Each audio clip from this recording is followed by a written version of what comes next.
Bapak, Ibu, saudara-saudari yang terkasih, kita akan mendengarkan renungan. Marilah kita berdoa.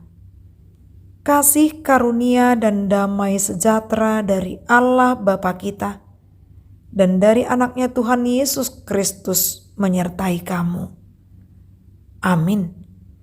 Firman Tuhan yang menjadi nas renungan bagi kita tertulis dalam Pengkhotbah pasal 7 ayat 2. Pergi ke rumah duka lebih baik daripada pergi ke rumah pesta, karena di rumah dukalah kesudahan setiap manusia. Hendaknya orang yang hidup memperhatikannya. Demikian firman Tuhan. Lebih baik ke rumah duka daripada ke rumah pesta. Jemaat yang baik hati, bila kita membicarakan tentang kehidupan, menata kehidupan menurut sudut pandang kekristenan, biasanya banyak orang yang lebih fokus kepada masa depan yang menuju kepada keberhasilan, kemajuan, dan kesuksesan. Jarang sekali orang langsung tertuju kepada akhir dari kehidupan itu sendiri, yaitu membicarakan kematian. Karena seolah-olah kematian adalah momok yang menakutkan. Namun pada saat ini, melalui firman Tuhan yang kita dengar, kita diberikan hikmat dari Allah. Melalui kitab Pengkhotbah ini dikatakan, lebih baik pergi ke rumah duka daripada pergi ke rumah pesta. Ini adalah dua hal yang berbeda, rumah duka dan rumah pesta. Berbicara tentang rumah duka, di dalamnya ada kematian. Karena rumah duka adalah tempat kesudahan setiap manusia. Kemudian yang dibicarakan di situ adalah tentang isak tangis, ratap tangis. Bahkan di dalamnya juga kita tahu orang-orang sedang berkabung. Karena itulah yang tampak di dalam rumah duka. Sangat berbeda dengan rumah pesta. Di dalamnya ada kebahagiaan dan berbagi kebahagiaan. Dan bahkan orang-orang diundang untuk masuk ke dalam rumah pesta. Itu yang menjadi hal berbeda dengan rumah duka. Kita tidak diundang.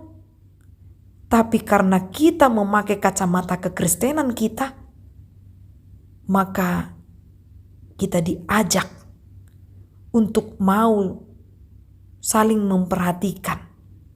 Sebagai orang yang hidup, mau saling mendoakan.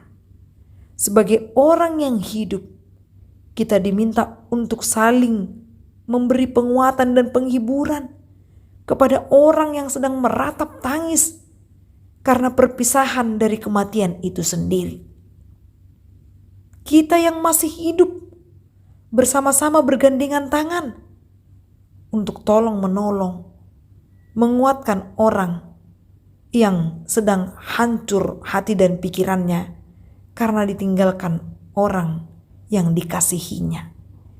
Itu sebabnya hikmat Allah mengajarkan kita, lebih baik pergi ke rumah duka. Hidupmu pasti jauh lebih bermakna untuk orang yang sedang berduka, yang membutuhkan penghiburan dan topangan doa. Bukan berarti kalau kita katakan lebih baik ke rumah duka, lantas ke rumah pesta tidak perlu. Namun yang mau diperhatikan adalah supaya kita menangis dengan orang yang sedang menangis. Kita tahu apa yang dirasakannya, dan kita juga mau merasakan apa yang dirasakannya. Dengan demikian kita diajak untuk memberikan kata penghiburan melalui firman-Nya yang mengajak kita untuk teguh di dalam iman. Jadikanlah hidupmu bermakna untuk datang ke tempat di mana Engkau lebih dibutuhkan, secara khusus ketika ada saudara-saudari kita, jemaat kita yang sedang berduka. Buatlah hidupmu menjadi sinar penguatan di dalam rumah yang sedang tempat kesudahan setiap manusia. Amin. Marilah kita berdoa. Bapa kami yang di sorga, Bapa yang penuh cinta kasih, yang memberikan hikmat kepada kami. Engkau tahu Tuhan, tanpa hikmat yang daripada Engkau, kami tidak dapat menata kehidupan kami. Kami tidak dapat menjadi orang yang berguna bagi sesama kami. Tapi melalui tuntunan Roh Kudus-Mu, kami diajak untuk mau menjadi orang yang berguna bagi sekeliling kami, memberikan penguatan untuk orang-orang yang sedang berduka. Inilah doa kami di dalam nama Yesus Kristus. Amin. Salam sehat, Tuhan memberkati.